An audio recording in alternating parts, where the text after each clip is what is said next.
নমস্কাৰ welcome to this video' আজিৰ ভিডিঅ'ত আমি ভাৰতৰ যিবিলাক বিশেষ বাহিনী বা স্পেচিয়েল ফ'ৰ্চেছ তেওঁলোকৰ বিষয়ে আলোচনা কৰিম। এতিয়া বিশেষ বাহিনীক আমি আৰু বহুতে কমাণ্ডো বাহিনী বুলিও কয় বা কমাণ্ডো বুলিও কয়। এই কমাণ্ডো বাহিনী কি হয় আৰু ভাৰতৰ যিবিলাক মানে আচল কমাণ্ডো বাহিনী তেওঁলোকৰ বিষয়ে আজি আমি সংক্ষেপে আজি ভিডিঅ'ত আলোচনা কৰিম। আচ্ছা, এতিয়া কথা হ'ল যে স্পেচিয়েল ফ'ৰ্চেছ মানে কি? স্পেচিয়েল মানে বিশেষ বাহিনী। এতিয়া চাওক, মানে প্ৰায় প্ৰতিখন দেশৰে স্পেচিয়েল ফ'ৰ্চেছ থাকে। যেতিয়া আমাৰ যিবিলাক কনভেনশ্যনেল ফ'ৰ্চ মানে আমাৰ যিবিলাক পৰম্পৰাগত সেনা বাহিনী তেওঁলোকে যিবিলাক কাম কৰিব নোৱাৰে সেইবিলাক কাম স্পেচিয়েল ফ'ৰ্চেছ বা এই কমাণ্ডো বাহিনীসমূহে কৰে। কেনেধৰণৰ কাম? এতিয়া ধৰক কাউণ্টাৰ টেৰৰিজিম, সন্ত্ৰাসবাদ। এতিয়া চাওক, যদি ধৰক দুখন দেশৰ মাজত যুদ্ধ হৈছে, ইখন দেশৰ মিলিটাৰী আৰু সিখন দেশৰ মিলিটাৰীয়ে যেতিয়া মানে পৰস্পৰৰ বিৰুদ্ধে যুদ্ধ কৰিছে, তেতিয়া মিলিটাৰীয়ে বা সেনা বাহিনীয়ে যুদ্ধ কৰিব, যি আমাৰ পৰম্পৰাগত সেনা বাহিনী। কিন্তু এতিয়া ধৰক কাশ্মীৰত কি হয়? কাশ্মীৰত প্ৰায় এনেকুৱা আমি নিউজ শুনো, এতিয়া যদিও বহু পৰিমাণে কমি গৈছে। ধৰক কোনো এখন গাঁৱত কোনো ঘৰত 2-3জন সন্ত্ৰাসবাদী সোমাই আছে, ঠিক আছে। এতিয়া সেইসকল কি কৰিছে? সেইখন ঘৰৰ মানুহক বন্ধক বনাইছে, বন্দী কৰি থৈছে। এতিয়া সেই ঘৰৰ মানুহখিনিক মানে সেই সন্ত্ৰাসবাদীসমূহৰ পৰা ৰক্ষা কৰিব লাগে। তেতিয়া কোনে কাম কৰিব? তেনেধৰণৰ মানে ডেঞ্জাৰাছ মিছনবিলাক কৰিবলৈ জেনেৰেলি এই বিশেষ বাহিনী বা স্পেচিয়েল ফ'ৰ্চেছৰ সহায় লোৱা হয়, ঠিক আছে। আনকনভেনশ্যনেল অপৰম্পৰাগত যি যুদ্ধ, সেই যুদ্ধ কৌশলত তেওঁলোক মানে এক্সপাৰ্ট হয়। কাউণ্টাৰ টেৰৰিজিম, সন্ত্ৰাসবাদৰ বিৰুদ্ধে কভাৰ্ট অপাৰেশ্যন, যদি গোপনভাৱে কোনো সামৰিক অভিযান চলাব লাগে তাত এই স্পেচিয়েল ফ'ৰ্চেছৰ মানুহে অংশগ্ৰহণ কৰে। আৰু আৰু স্পেচিয়েল ৰিকনেশ্যন মানে কি? ইংৰাজীত ৰিকন মানে হ'ল গোপনভাৱে ধৰক নিৰীক্ষণ কৰিব লাগে। ধৰক শত্ৰুপক্ষক আক্ৰমণ কৰিব নালাগে, কিন্তু গোপনভাৱে তেওঁলোকে কি শত্ৰুবিলাকে কি কৰিছে, শত্ৰুপক্ষই মানে কাকো টাৰ্গেট কৰিব বিচাৰিছে নেকি বা আমাৰ কাৰণে কিবা সমস্যা সৃষ্টি কৰিব নেকি, সেইবিলাক বস্তু নিৰীক্ষণত ৰাখিবলৈ বা নিৰীক্ষণ কৰিবলৈও স্পেচিয়েল ফ'ৰ্চেছে মানে অংশগ্ৰহণ কৰে। আৰু স্পেচিয়েল ফ'ৰ্চ যিহেতু স্পেচিয়েল ফ'ৰ্চ, গতিকে তেওঁলোকৰ মানে চিলেকশ্যন প্ৰচেছ অলপ বেলেগ ধৰণৰ হ'ব। চিলেকশ্যন প্ৰচেছ মানে স্পেচিয়েল ফ'ৰ্চেছত কোনে জইন কৰিব পাৰিব সেয়া কিন্তু মানে যথেষ্ট বাছনিৰ দ্বাৰাহে নিৰ্বাচন কৰা হয়। যথেষ্ট কঠিন হয়। মানে ধৰক 100জন যদি ইণ্টাৰভিউ দিবলৈ আহে, স্পেচিয়েল ফ'ৰ্চেছত জইন হ'বলৈ আহে, তাৰে হয়তো 10জন মানুহে ফ'ৰ্চত মানে স্পেচিয়েল ফ'ৰ্চ হিচাপে তেওঁলোকে মানে উত্তীৰ্ণ হ'ব পাৰিব। বাকী 90জনে কিন্তু সেই মানে কঠিন যি মানে ট্ৰেইনিং বা কঠিন অনুশীলনত কিন্তু টিকি থাকিব নোৱাৰে। গতিকে অৱশ্যে যিহেতু অতিশয় মানে সবল বা শাৰীৰিকভাৱে সক্ষম বা তেনেধৰণৰ যুদ্ধ কলাত এক্সপাৰ্ট লোকহে স্পেচিয়েল ফ'ৰ্চেছত মানে অন্তৰ্ভুক্ত হ'ব পাৰে, গতিকে তেওঁলোকৰ অতি উচ্চ মানৰ ট্ৰেইনিং দিয়া হয়। তেওঁলোকৰ কাৰণে অতি উচ্চ মানৰ মানে অস্ত্ৰ শস্ত্ৰ তেওঁলোকক দিয়া হয়। আৰু তেওঁলোকক মানে চিক্ৰেচি বা গোপনভাৱে যে কাম কৰিব লাগিব, সেই গোপনভাৱে কাম কৰাৰ কাৰণেও তেওঁলোকক ট্ৰেইনিং দিয়া হয়। স্পেচিয়েল ফ'ৰ্চেছৰ ট্ৰেইনিং ভিডিঅ' আপোনালোকে চাই ল'ব পাৰে, মানে এভেইলেবল কি মানে বিভিন্ন দেশৰ স্পেচিয়েল ফ'ৰ্চ, ভাৰত হওক বা আমেৰিকা হওক ইত্যাদি দেশৰ, তেওঁলোকক মানে যথেষ্ট ট্ৰেইনিং প্ৰদান কৰা হয়, স্পেচিয়েল অপাৰেশ্যনসমূহৰ কাৰণে প্ৰিপেয়াৰ কৰা হয়। আচ্ছা, এতিয়া কথা হ'ল যে ভাৰতৰ কি কি স্পেচিয়েল ফ'ৰ্চ আছে? স্পেচিয়েল ফ'ৰ্চ পৃথিৱীৰ আটাইকেইখন দেশতেই থাকে, আমাৰ ভাৰততো আছে। আমাৰ ভাৰতৰ স্পেচিয়েল ফ'ৰ্চেছবিলাকৰ ভিতৰত মানে NSG অন্যতম special force, national security guard বুলি কোৱা হয়। 1984 চনত NSG প্ৰতিষ্ঠা কৰা হৈছিল আৰু আজিৰ তাৰিখত প্ৰায় 10,000 মানে ফ'ৰ্চ, 10,000 মানে মেম্বাৰ আছে NSG নেশ্যনেল ছিকিউৰিটি গাৰ্ডত। আৰু NSG কোনে পৰিচালনা কৰে? Ministry of home affairs, Bharat চৰকাৰৰ গৃহ মন্ত্ৰালয়ে পৰিচালনা কৰে। তেওঁলোকক প্ৰায় ব্লেক কেট বুলি কোৱা হয়। কি কাৰণে ব্লেক কেট বুলি কোৱা হয় মই দেখুৱাম। মানে তেওঁলোকৰ ইউনিফৰ্ম ক'লা, সেইকাৰণে ব্লেক কেট কমাণ্ডো বুলিও কোৱা হয় কেতিয়াবা। আৰু তেওঁলোকৰ মেইন ৰোল কি কি কামত অংশগ্ৰহণ কৰে? কাউণ্টাৰ টেৰৰিজিম, সন্ত্ৰাসবাদৰ বিৰুদ্ধে, হষ্টেজ ৰেস্কিউ। মই এক্সাম্পল এটা দিছিলোঁ, ধৰক কোনোবাই মানে হষ্টেজ মানে কি? বন্দী কৰি থৈছে। ধৰক এনে পৰিস্থিতিত যি পৰিস্থিতিত আমাৰ পুলিচ বাহিনী বা আমাৰ অৰ্ধসামৰিক বাহিনী বা আমাৰ সেনা বাহিনীও, যি পৰম্পৰাগত সেনা বাহিনী, তেওঁলোকে যাব নোৱাৰে বা তেওঁলোকে তাত মানে অপাৰেশ্যন কৰিব নোৱাৰে, তেনে ক্ষেত্ৰত NSG কমাণ্ডোসকলক প্ৰায় মানে মাতি অনা হয় তেওঁলোকৰ অপাৰেশ্যন কৰিবলৈ। আৰু এণ্টি হাইজেকিং অপাৰেশ্যন, যদি প্লেন ইত্যাদি হাইজেক হয় বা ধৰক জাহাজ হাইজেক হ'ল বা ট্ৰেইন, তেনেধৰণৰ বিভিন্ন হাইজেকিঙৰ ক্ষেত্ৰতো কিন্তু NSG কমাণ্ডোসমূহক নিয়োজিত কৰা হয়। এতিয়া NSG কমাণ্ডোসকলে বিভিন্ন অপাৰেশ্যনত অংশগ্ৰহণ কৰিছে। কি অপাৰেশ্যন? সেইবিলাক মেইন হ'ল অপাৰেশ্যন ব্লেক টৰ্নেডো, মুম্বাইত যি সন্ত্ৰাসবাদী আক্ৰমণ কৰিছিলে 2008 চনত। তাত আমাৰ NSG কমাণ্ডোসকলে যথেষ্ট বীৰত্বৰে যুদ্ধ কৰি জয়লাভ কৰিছিল আৰু যিমান সন্ত্ৰাসবাদী আছিলে প্ৰায় এজনৰ বাদে আটাইকেইটা সন্ত্ৰাসবাদীকে মানে NSG বাহিনীয়ে নিৰ্মূল কৰিছিলে। অপাৰেশ্যন বজ্ৰ শক্তি, অপাৰেশ্যন ব্লেক থাণ্ডাৰ ইত্যাদি বিভিন্ন অপাৰেশ্যনত NSG বাহিনীয়ে যোগদান কৰিছিল, নিজৰ বীৰত্ব দেখুৱাইছিলে। আৰু পাৰিলে মই এইবিলাক যে অপাৰেশ্যনৰ কথা কোৱা হৈছে এইবিলাক অপাৰেশ্যনৰ বিষয়ে মই ছেপাৰেটলি ভিডিঅ' বনাম কেতিয়াবা পিছত। আৰু NSG highly trained counter terrorism force, মানে কাউণ্টাৰ টেৰৰিজিম ফ'ৰ্চ মানে তেওঁলোকক যথেষ্ট প্ৰশিক্ষণ দিয়া হয়, অতি কঠিন আৰু যথেষ্ট মানে দীঘলীয়া ট্ৰেইনিং দিয়া হয়, যাতে তেওঁলোকে মানে সন্ত্ৰাসবাদৰ বিৰুদ্ধে প্ৰয়োজনীয় সময়ত উপযুক্ত পদক্ষেপ ল'ব পাৰে। আৰু NSG মিলি দুটা ইউনিট আছে, এটা স্পেচিয়েল একশ্যন গ্ৰুপ SAG, যাক সন্ত্ৰাসবাদীৰ বিৰুদ্ধে মানে কামত লগা হয়, আনটো হ'ল স্পেচিয়েল ৰেঞ্জাৰ গ্ৰুপ, যাক মানে পেৰামিলিটাৰী ফ'ৰ্চেছ বা আমাৰ যে অৰ্ধসামৰিক বাহিনী আছে সেই অৰ্ধসামৰিক বাহিনীৰ জোৱানসকলৰ পৰা স্পেচিয়েল ৰেঞ্জাৰ গ্ৰুপ বনোৱা হয় NSGৰ। নেশ্যনেল ছিকিউৰিটি গাৰ্ড NSGৰ জোৱানসকল কিছু এনেধৰণৰ হয় দেখাত, তেওঁলোকক মানে ব্লেক কেট বুলিও কোৱা হয়। চাওক তেওঁলোকৰ যি ইউনিফৰ্ম সেয়া সম্পূৰ্ণ ক'লা আৰু পেৰেডত অংশগ্ৰহণ কৰা দেখা গৈছে ইয়াত NSGৰ কমাণ্ডোসকলক।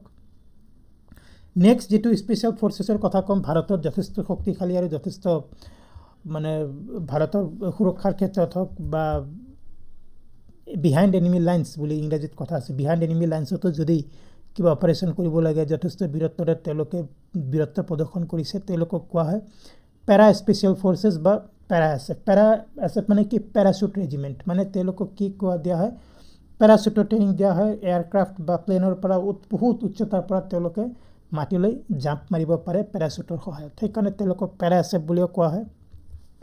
1966 তেওঁলোকক প্ৰতিষ্ঠা কৰা হৈছিল পেৰা SF, ভাৰতীয় সেনাৰ দ্বাৰা পৰিচালিত। আচ্ছা, এতিয়া কথা হ'ল যে যি NSGৰ কথা আলোচনা কৰিলে, NSGক কোনে পৰিচালনা কৰে, গৃহ মন্ত্ৰালয়, কিন্তু পেৰা SFক কোনে পৰিচালনা কৰে, ভাৰতীয় সেনাৰ। গতিকে ভাৰতীয় সেনাৰ যিটো বিশেষ বাহিনী তেওঁলোকক পেৰা SF বুলি কোৱা হয়। আৰু যিহেতু ভাৰতীয় সেনাই পৰিচালনা কৰে গতিকে পেৰা SFৰ যিসকল সদস্য, যিসকল সেনা, তেওঁলোকক ভাৰতীয় সেনা বাহিনীৰ বিভিন্ন ৰেজিমেণ্টৰ পৰা মানে নিযুক্তি দিয়া হয়। আৰু প্ৰাইমাৰী ৰোল কি কি, special operation, deep strike mission. এতিয়া মানে বেছিভাগে ধৰক এতিয়া উৰিত যিটো মানে পাকিস্তানী সন্ত্ৰাসবাদী যিটো আক্ৰমণ কৰিছিলে উৰিত, আমাৰ বহুতো সেনা জৱান শ্বহীদ হৈছিলে। এতিয়া তাৰপিছত যিটো মানে চাৰ্জিকেল ষ্ট্ৰাইক কৰা হৈছিলে বিহাইণ্ড এনিমি লাইন্স, মানে বিহাইণ্ড এনিমি লাইন্স মানে শত্ৰুৰ যি সীমা, সেই শত্ৰুৰ সীমাত গৈ অপাৰেশ্যন কৰিছিলে আমাৰ ভাৰতৰ পেৰা SF। আৰু ইয়াৰ ওপৰত বেছ কৰি এখন মানে বলিউডৰ চিনেমাও এখন বনোৱা হৈছিলে, তাত দেখুওৱা হৈছে কেনেকৈ পেৰা SFৰ মানে জাষ্ট চিনেমেটিক ৰিপ্ৰেজেণ্টেশ্যন, কিন্তু তেওঁলোকে প্ৰয়োজন সাপেক্ষে মানে শত্ৰুৰ দেশত সোমায়ো শত্ৰুক ধ্বংস কৰিব পাৰে, নিঃশেষ কৰিব পাৰে। আৰু কি কাউণ্টাৰ ইনচাৰ্জেঞ্চি, সন্ত্ৰাসবাদৰ বিৰুদ্ধে তেওঁলোকে যুদ্ধত অংশগ্ৰহণ কৰে। ৰিকনেচাৰ কথা কোৱা হৈছে, মানে গোপনভাৱে নিৰীক্ষণ কৰা, মানে শত্ৰুপক্ষৰ গতিবিধিসমূহক, বা যি অপৰম্পৰাগত যুদ্ধ সেই অপৰম্পৰাগত যুদ্ধতো তেওঁলোকে অংশগ্ৰহণ কৰে। এতিয়া তেওঁলোকে বিভিন্ন যুদ্ধত অংশগ্ৰহণ কৰিছে অলৰেডি। 1966 প্ৰতিষ্ঠা কৰা হৈছিল। ভাৰত পাকিস্তানৰ বিভিন্ন যুদ্ধ হৈছে, কেইবাটাও যুদ্ধ হৈছে, সেইবিলাকত অংশগ্ৰহণ কৰে। অপাৰেশ্যন ব্লু ষ্টাৰত অংশগ্ৰহণ কৰে। চাৰ্জিকেল ষ্ট্ৰাইকৰ কথা মই ক'লোঁ, যে উৰিৰ ৰিলেটেড যিটো চাৰ্জিকেল ষ্ট্ৰাইক কৰা হৈছিল, অপাৰেশ্যন কেকটাছ ইত্যাদি বিভিন্ন মিছনত পেৰা স্পেচিয়েল ফ'ৰ্চৰ জোৱানসকলে অংশগ্ৰহণ কৰিছিল। এতিয়া পেৰা SFৰ কথা ক'লে বিহাইণ্ড এনিমি লাইন্সত তেওঁলোকে প্ৰায় হাই ৰিস্ক মিছনত অংশগ্ৰহণ কৰে আৰু যথেষ্ট কঠিন হয় চিলেকশ্যন প্ৰচেছ। মানে পেৰা SFৰ ট্ৰেইনিঙৰ ভিডিঅ' এভেইলেবল, আপোনালোকে ইচ্ছা কৰিলে চাই ল'ব পাৰে। যথেষ্ট বহুতো ট্ৰেইনিং হয়, গৰিলা যুদ্ধ টেকনিক, যুদ্ধ কলা শিকোৱা হয়, আৰু ক্ল'জ কম্বেট কেনেকৈ মানে হতাহতি যুদ্ধত অংশগ্ৰহণ কৰিব লাগে, অস্ত্ৰ শস্ত্ৰ নোহোৱাকৈ তেওঁলোকে যুদ্ধ কৰিব পাৰে, আৰু মানে বিষম পৰিস্থিতিত কেনেকৈ নিজকে ৰক্ষা কৰিব পাৰি, সেইবিলাক কথাও কিন্তু পেৰা স্পেচিয়েল ফ'ৰ্চৰ সদস্যসকলক শিকোৱা হয়।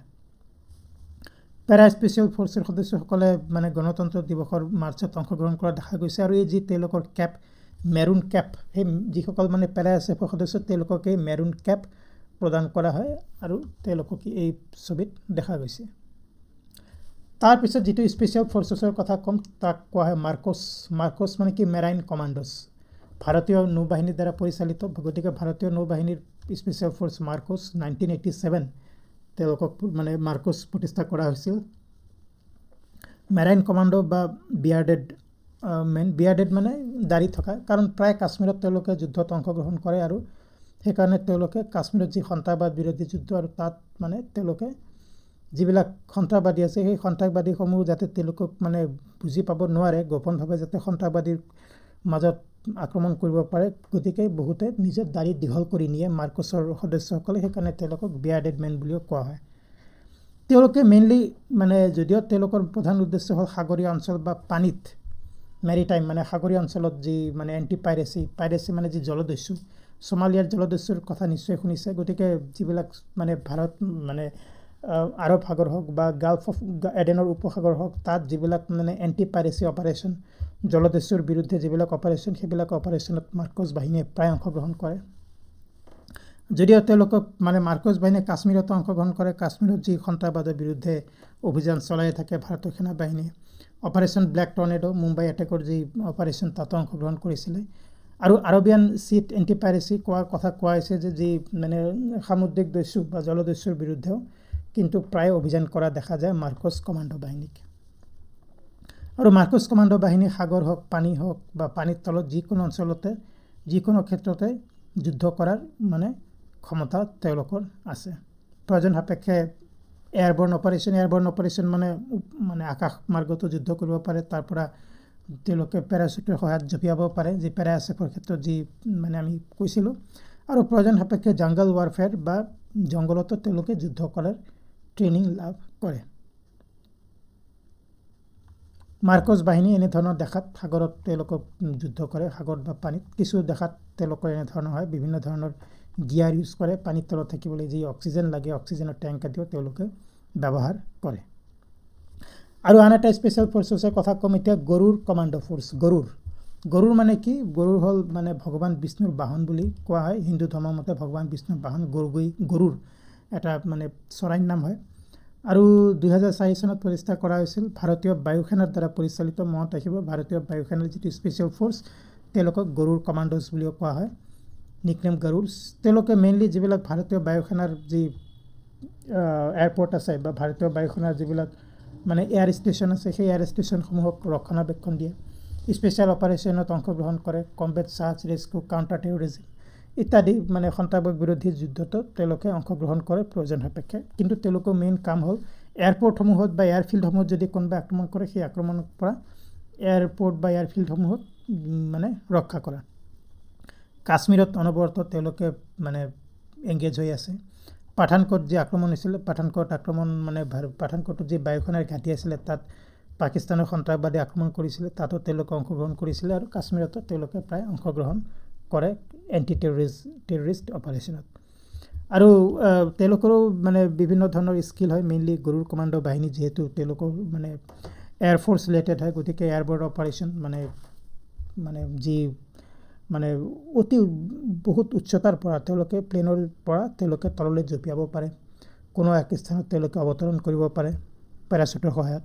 আৰু য'ত ষ্ট্ৰাইক কৰিব লাগে, প্ৰিচিছন ষ্ট্ৰাইক, তাত কৰিব পাৰে। আৰু এয়াৰবেছ হষ্টাইল এনভাইৰনমেণ্ট, হয়তো কোনো এটা এয়াৰবেছ সন্ত্ৰাসবাদীয়ে ঘেৰি ধৰিছে, এতিয়া তেওঁলোকৰ মেইন কাম, তেওঁলোকক কি ধৰণে ট্ৰেইনিং দিয়া হয়, সেই এয়াৰবেছক তেওঁলোকে সন্ত্ৰাসবাদীৰ পৰা কেনেকৈ ৰক্ষা কৰিব তাৰো ট্ৰেইনিং দিয়া হয়। আৰু ভাৰতীয় বায়ুসেনাৰ যিমান মানে ঘাটি আছে, যিমান মানে ইনষ্টলেশ্যন আছে, সেইবিলাকৰ ৰক্ষণাবেক্ষণৰ কামত তেওঁলোক নিয়োজিত হৈ আছে। এতিয়া চাওক, যিমান স্পেচিয়েল ফ'ৰ্চেছৰ কথা ক'লোঁ আমি, গৰুৰ বাহিনী কি দেখাত এনেকুৱা হয়, ভাৰতৰ গৰুৰ কমাণ্ডো ফ'ৰ্চ। এতিয়া যিমান স্পেচিয়েল ফ'ৰ্চেছৰ কথা ক'লোঁ আমি, NSG হওক, মাৰ্কছ হওক, পেৰাএছএফ হওক, গৰুৰ হওক, তেওঁলোকৰ মানে ট্ৰেইনিং প্ৰায় একেই হয়, কিন্তু পৰিস্থিতি সাপেক্ষে মানে যাতে বিভিন্ন পৰিস্থিতিত তেওঁলোকে যুদ্ধ কৰিব পাৰে, গতিকে তেনেকৈ তেওঁলোকক মানে সেই ধৰণে ট্ৰেইনিং প্ৰদান কৰা হয়। আৰু এটা কথা, এইবিলাক স্পেচিয়েল ফ'ৰ্চেছত মানে সোমোৱা কিন্তু যথেষ্ট কষ্টকৰ, আটাই নোৱাৰে। 10% মানুহে যিমান কেণ্ডিডেট আহিব জইন কৰিব, তাৰ 10% মানুহে মানে পাছ কৰিব পাৰে বা উত্তীৰ্ণ হ'ব পাৰে। এতিয়া NSG কেনেধৰণৰ মিছনত অংশগ্ৰহণ কৰে, যিবিলাক মিছন ধৰক মানে টাউন এলেকা বা চিটি এলেকাত হয়, তাত NSGয়ে মেইনলি মানে অংশগ্ৰহণ কৰে। মাৰ্কছ সাগৰীয় অঞ্চলত বা পানীত মেইনলি তেওঁলোকে অংশগ্ৰহণ কৰে। পেৰাএছএফ মেইনলি যিহেতু আৰ্মিৰ দ্বাৰা পৰিচালিত, গতিকে স্থল বাহিনীৰ অংশ, গতিকে লেণ্ডত বা স্থলত যিকোনো ঠাইত হওক, মানে পাহাৰীয়া জেগা হওক বা মৰুভূমি হওক বা জংঘল হওক, তেওঁলোকে তাৰ মানে অংশগ্ৰহণ কৰিব পাৰে আৰু গৰুসকল হ'ল মেইনলি এয়াৰফ'ৰ্চ ৰিলেটেড গতিকে এয়াৰফ'ৰ্চসমূহৰ যিবিলাক ইনষ্টলেশ্যন সেইবিলাক ৰক্ষণাবেক্ষণ যদিও পৰিস্থিতি সাপেক্ষে আটাইকেইটা বাহিনীয়ে বিভিন্ন পৰিস্থিতিত বিভিন্ন হষ্টাইল এনভাইৰনমেণ্টত যুদ্ধত অংশগ্ৰহণ কৰিব পাৰে চ' ফ্ৰেণ্ডছ এইখিনি আছিলে আজি আলোচনা কৰিবলগীয়া কথা ভাৰতৰ স্পেচিয়েল ফ'ৰ্চেছৰ কথা আলোচনা কৰিলোঁ আৰু যদি ভিডিঅ'টো ভাল পাইছে প্লিজ লাইক কৰক শ্বেয়াৰ কৰক চেনেলটো যদি ছাবস্ক্ৰাইব কৰা নাই প্লিজ ছাবস্ক্ৰাইব কৰক এনেধৰণৰ আন এটা অতি ইনফৰ্মেটিভ ভিডিঅ'ত সোনকালে লগ পাম thank you very much and I will see you চুন